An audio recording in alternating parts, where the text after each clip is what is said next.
Hello, everybody, and thank you for tuning in to the Liberty Report. With us today, Daniel McAdams, our co-host. Daniel, good to see you this morning. Good morning, Dr. Paula. How are you this morning? Very well, thank you. And we'll do a little bit of talking about, the wars are being started all the time. We're always involved. But we're going to talk today about how do you end wars? Yeah. And I came to a quick conclusion after thinking about this, that all wars that are started badly end badly. Yeah. And I would say that we've now gone many, many decades where we have rejected the notion that we should be cautious about going into war, and essentially never quit fighting the war. The war goes on, and it even transfers into economic wars and trade wars. So it's a conflict that in a libertarian society, I would think we would deal with it quite differently and hopefully a lot more peacefully than what we have now.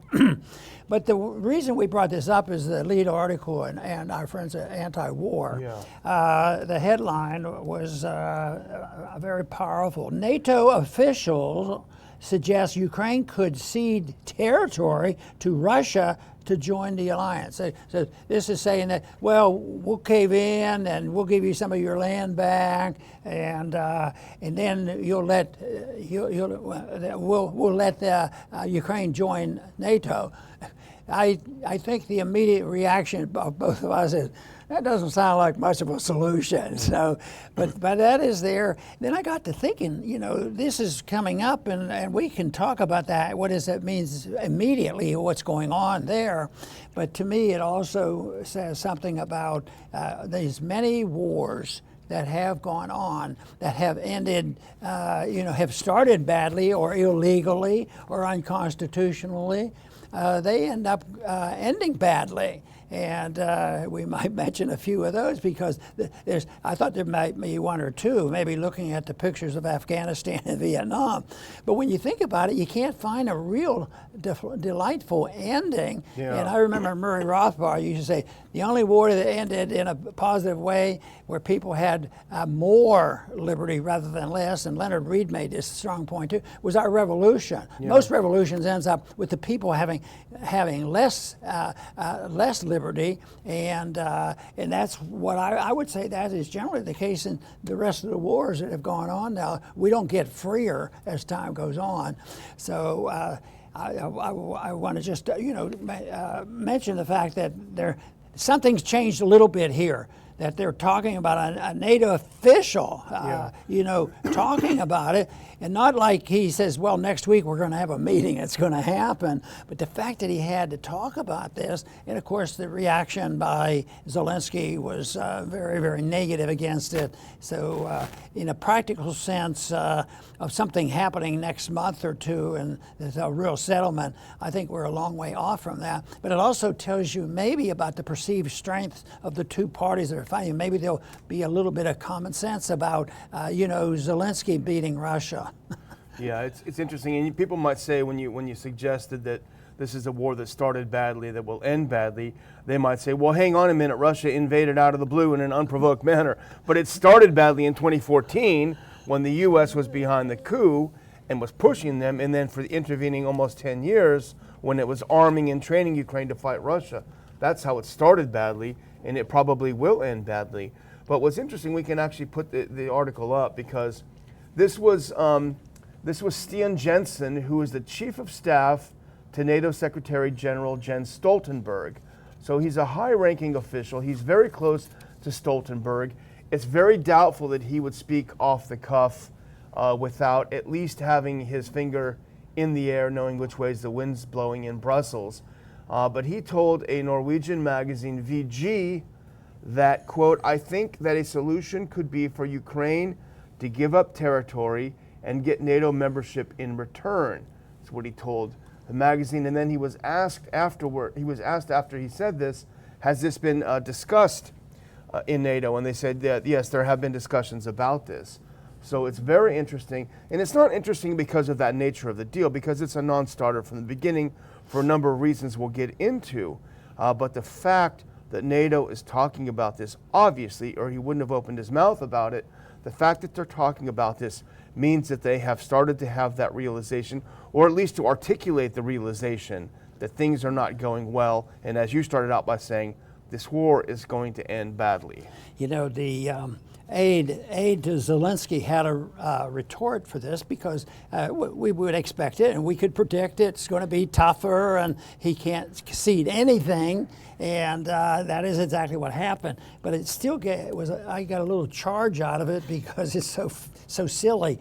The aide said, had this out on the internet.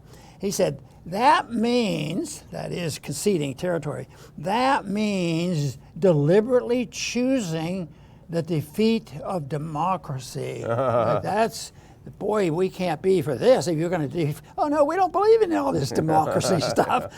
That the founders tried to teach us about pure democracy. It leads to sometimes wars that are unnecessary and hard to stop. Yeah. Well, let's look at the next clip is the VG article, and it's just for purposes of demonstration. This is Jensen, the guy that you're seeing here, talking. But you're right to point out the reaction from Ukraine. And I would have to say, Dr. Paul, and I listened to Alex Cristoforo this morning, who I like very much, I think is a very good commentator. But he pointed this out. It seems to me almost like Ukraine has been blindsided by the reaction, which you've already read one of them. But they're basically acting like nobody said this. Someone's making this up. And in fact, go to the next one. This is Alexei Danilov. He is, I would guess you would say, the equivalent of the National Security Council chairman. There is no compulsion to negotiate with Russia, Ukrainian National Security and Defense Council Secretary Danilov says. If you go to the next one, here's what he says when presented with this quote from the NATO high official, Chief of Staff to Jens Stoltenberg. Here's what Danilov's reaction was. Reports of this alleged pressure are not confirmed by anything. They exist only on the internet. I don't know, perhaps this is the work of the Russian troll army, but our partners have not set any demands to negotiate. Ukraine will solve this problem independently, and there can be no negotiation with Putin. Russia must be destroyed like a modern-day Carthage. You can't leave the enemy behind. So, to me at least, I don't know, maybe you feel differently. That sounds like a guy who is broadsided with this and saying, no, that can't be true. It's impossible. You know, another group that is confirming the fact that people are getting tired of this and there's no reason for the Ukrainians to celebrate is there's articles out now because, you know, they've lost so many people, 400,000. I don't believe those numbers are so huge. But they're still looking for more bodies.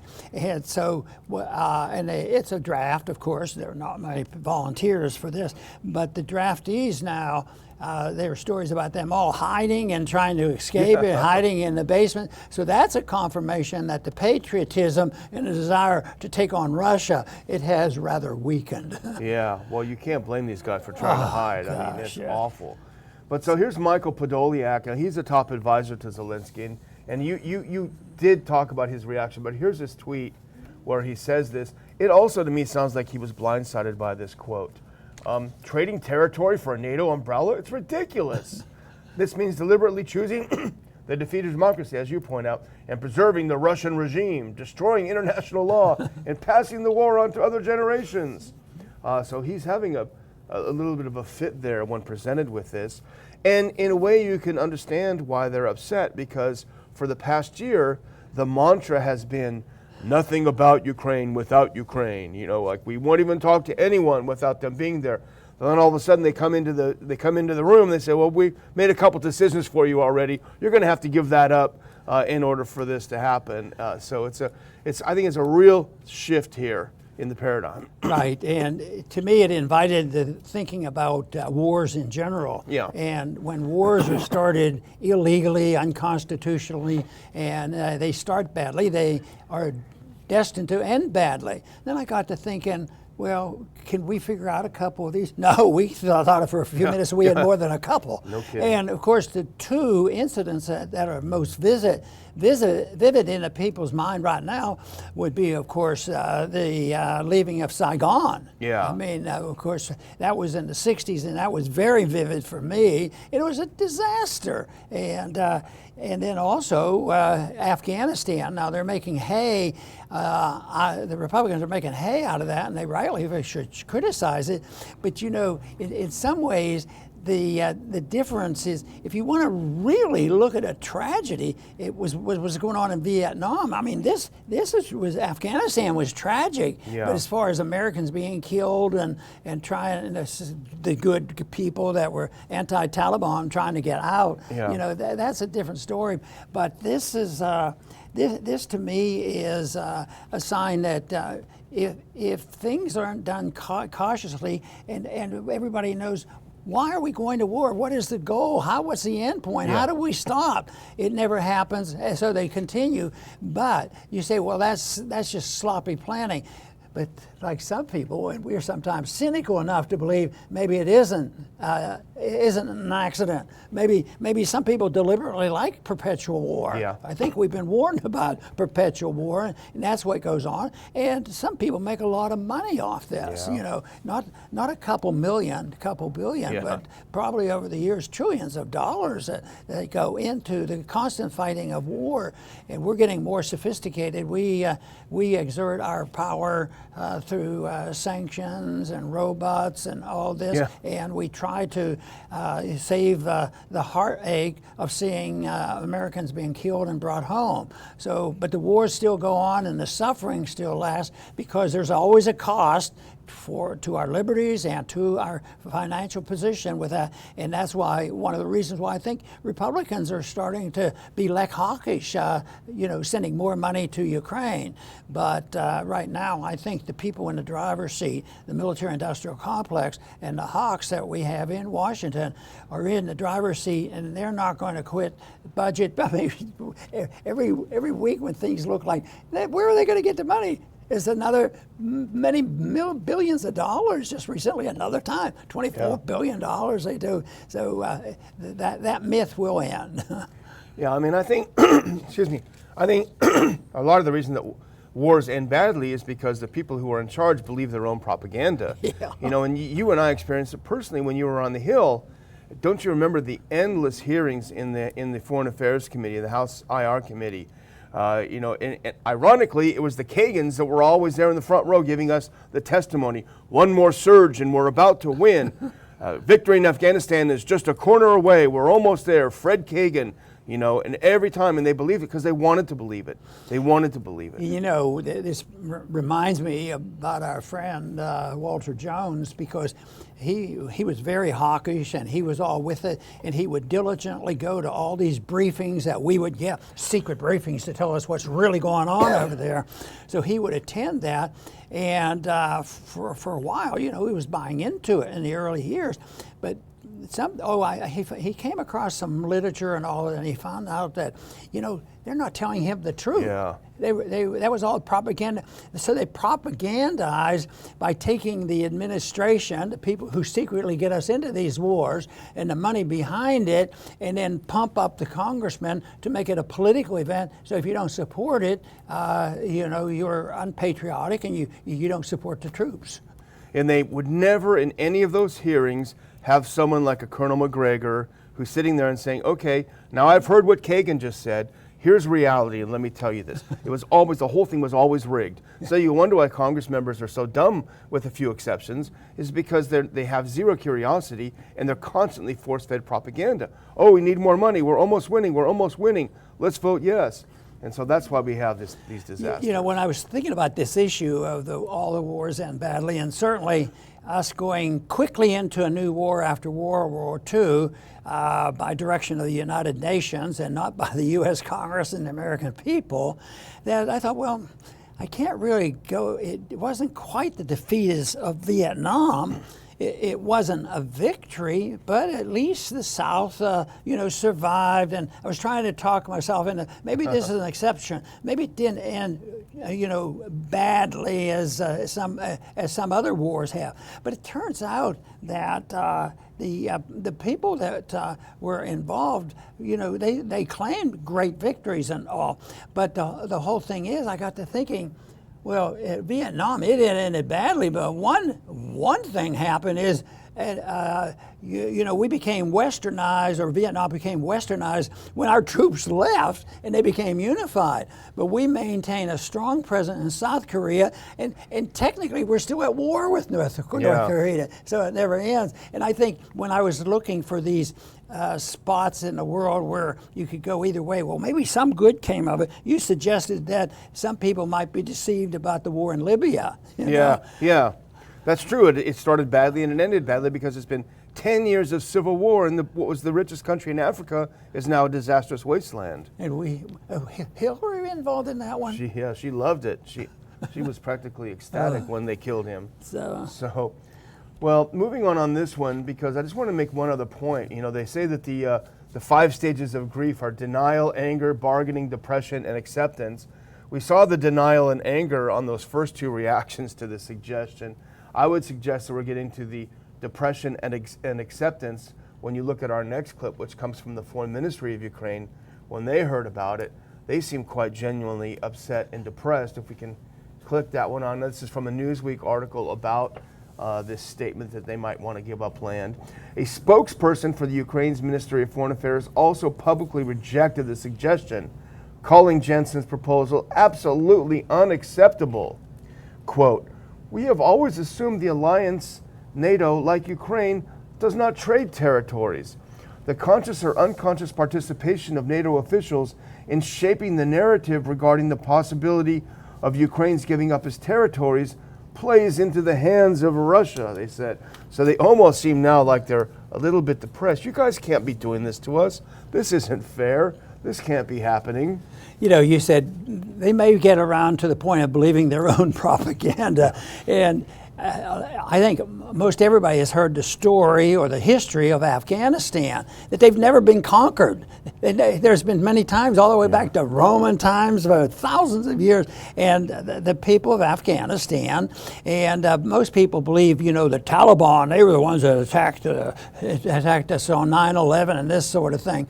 But, I mean, just look at all those years they sustained, and they're back in charge again. I mean, but they don't want to believe reality. Yeah. Why wouldn't they pay a little attention to the history? But this desire to have the natural resources of Afghanistan and pump up the people with their you know, about their patriotism, about having a strong military and this sort of thing, they go along with that, and at the same time it doesn't pay off. It still ends up badly. They started badly, but after all those years, you know, you say, well, what was gained? And they say, well, we couldn't leave. You've heard me talk about this before. Yeah. We can't leave because we have to save face. Just think, thousands of Americans have killed Vietnam. That was it. I remember Johnson saying, "I don't want to be the president of the first war we have lost in the world." So he wanted there to save face, and that was even said in the debates I was in. One of them said, "Well, you can't just leave, and that means they have died in vain." Well, the best thing to do is us look at history and pay attention to this and think about war and peace and how it comes about, and then you really might be contributing something to a peaceful world. Yeah. Well, this first crack that we're really seeing, I think, is the testing the waters. And I think they know things are going badly and they're not going to get any better. Anyone following this closely knows that. So we'll keep an eye on it. Well, let's move on to another thing that may not go as well as they'd hoped. And I wouldn't mind starting this, if you don't mind, with a clip. And I did see this on Alex's show this morning, and I think it's a hilarious clip. Pardon me. From Trump at a rally. Play the first 48 seconds of that. Here he is at a rally making fun of these indictments, and it's hilarious the way he says this. If we can get that queued up. Here we go. How incompetent these people are. It's horrible. In the recent Rasmussen poll, we're up 44 points with Trump at 57, Ron DeSanctimonious at 13. And the rest of them down in single digits, really low. And in the morning consult that just came out, I wanted to see, because, you know, every time you get indicted, I like to check the polls. One more indictment that I think this election's over. One more. No, it's horrible. You get indicted for nothing. Can you imagine a guy? Let's indict my opponent. This is a sick. This becomes a third world country. The latest Morning Consult poll. Yes, I think we can probably turn has it us off now. But here he is, one more indictment. Just give me one more, and I think this election's over. And he's making fun of it, of course. But our next little segment is from AP, and of course, because it's AP, it means absolute propaganda. That's what it stands for. But nevertheless, they can't help but report a little bit of truth. If you put up that next clip, it's pretty fascinating that came through this morning. After every new indictment, Donald Trump has boasted that his standing among Republicans only improves. And he has a point. Nearly 2/3 of Republicans, 63%, now say they want former president to run again, according to a new poll from the AP Nork Center for Public Affairs Research. That's up slightly from 55% who said the same in April. I would say more than slightly. 55 to 63 is pretty significant. In April, when Trump began facing a series of criminal charges, 7 in 10 Republicans now have a favorable opinion of Trump, an uptick from the 60% who said so 2 months ago. They're viewing him more favorably after this. I get the biggest charge out of those rhino Republicans who have deserted him and said, we have to stop anybody but Trump, and they fought it, and they were getting attention, and all of a sudden, right now, a few of them are quietly switching over, and especially the ones in the office, because they still hate Trump and they despise him. And I think it's... I've decided his personality, which comes across rather arrogant at times, but it also serves the interests of people not liking to see friends or people who should be treated more fairly. Yeah.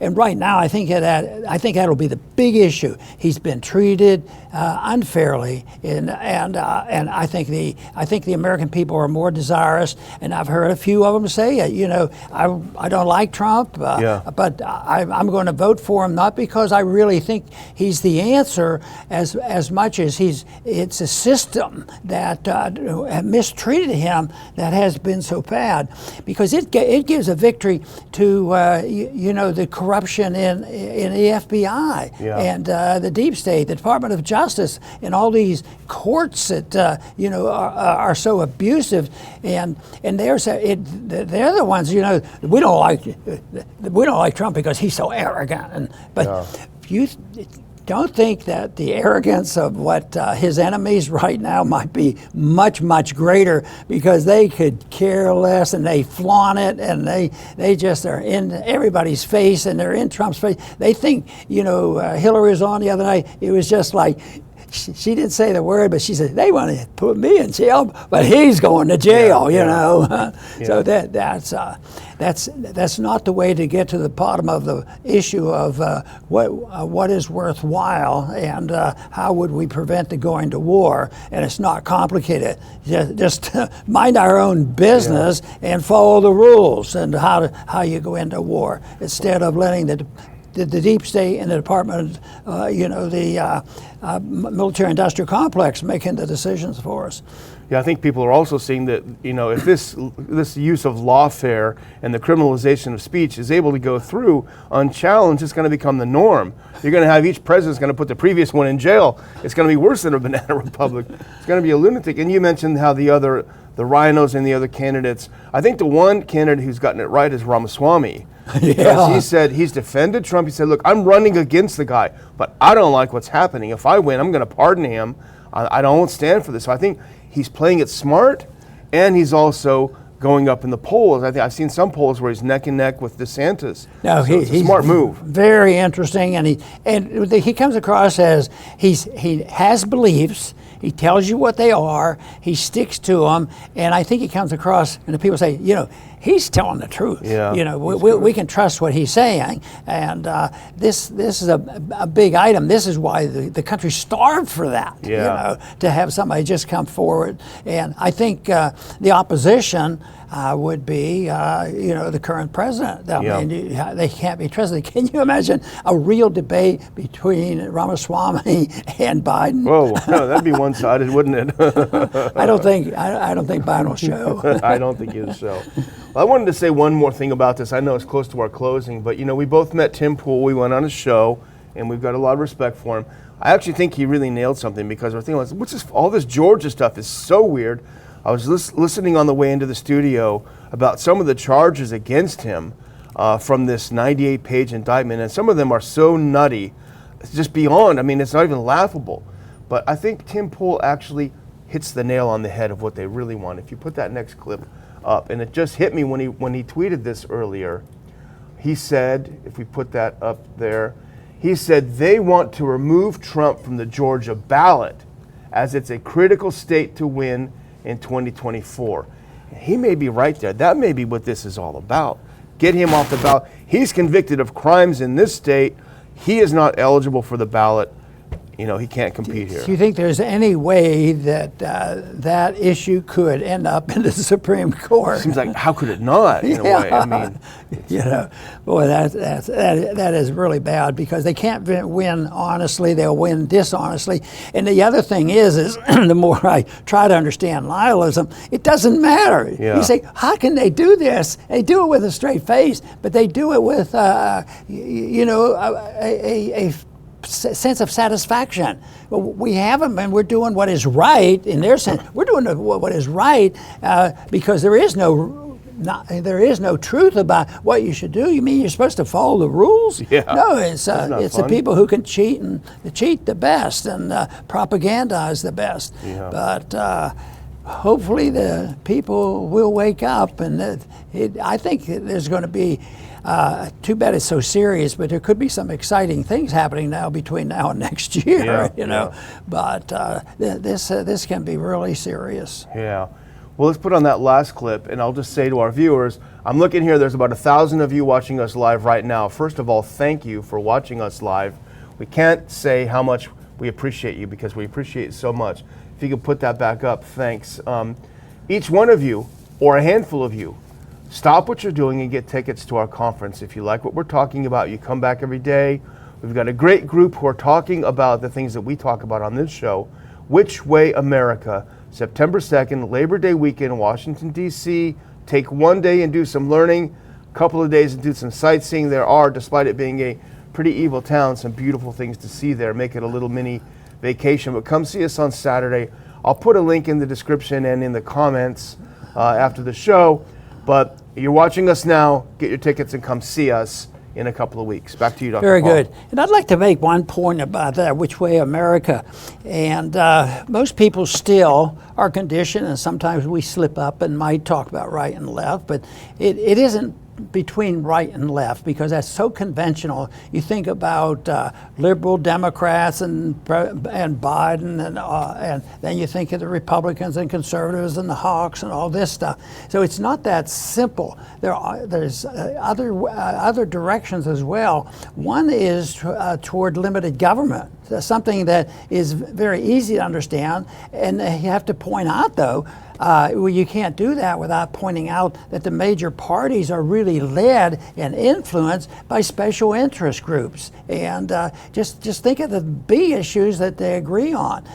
Tremendous issues like monetary policy, spending, debt, and the financing and the wars. That can't be done by just one party. So Which Way for America is, I think, is very, very important to talk about and try to get people to be independent-minded. That Ramaswamy, I think he avoids that type of things, but he explains exactly what he's doing, so that's why he is soaring and climbing in the polls. But I'll be looking forward to seeing a lot of you at the convention here in our meeting that we're having in September. And I want to thank everybody who's turned in right now, and all of you. We appreciate very much your support, and please come back to the Liberty Report soon.